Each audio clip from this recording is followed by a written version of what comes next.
안녕하세요. 트리니티TV 양결 원장입니다. 나이가 들수록 임신 능력이 감소하고 40세 이상이 되면 가임 능력이 절반 이하로 낮아지는 것은 맞습니다. 하지만 호르몬 검사에서 폐경에 가깝다 이런 얘기를 들으셨다면 정상적으로 생리를 하던 생리가 띄엄띄엄 있든지 상관없이 임신 가능성을 항상 염두에 두셔야 합니다.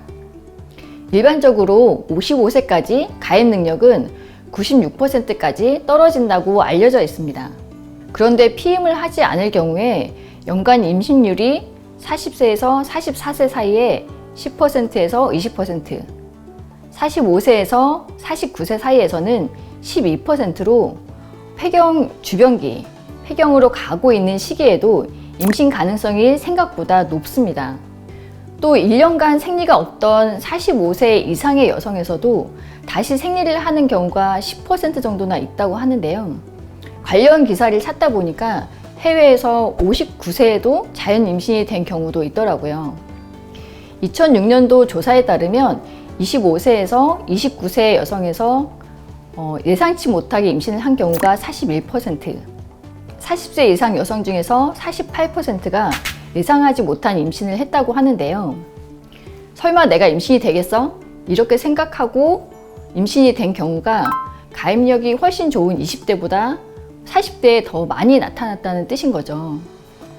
그렇다면 도대체 피임은 언제까지 해야 하는 걸까요? 우선 가장 넓은 기준을 말씀드리면 일반적으로 55세가 되면 모든 여성들은 피임을 중단할 수 있습니다.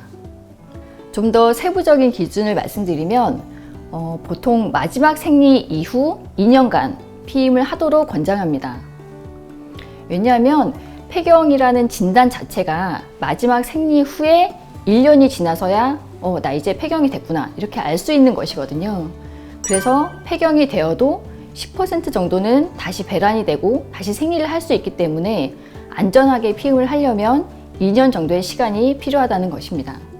평소에 피임약을 꾸준히 드셨던 분이라면 에스트로겐이 지속적으로 몸에 보충되고 있는 상태이기 때문에 안면 홍조나 열감, 생리불순 같은 갱년기에 나타나는 증상을 잘 모르고 지나치시는 경우가 많죠.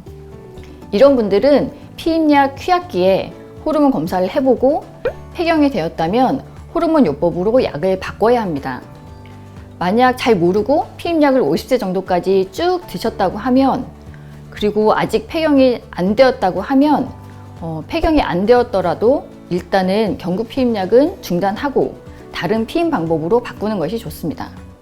그 이후에 호르몬 검사에서 폐경이 되었다면 그때 호르몬 요법으로 바꿔야 합니다. 다시 말하면 50세가 되면 경구 피임약은 일단 끊으시란 뜻입니다.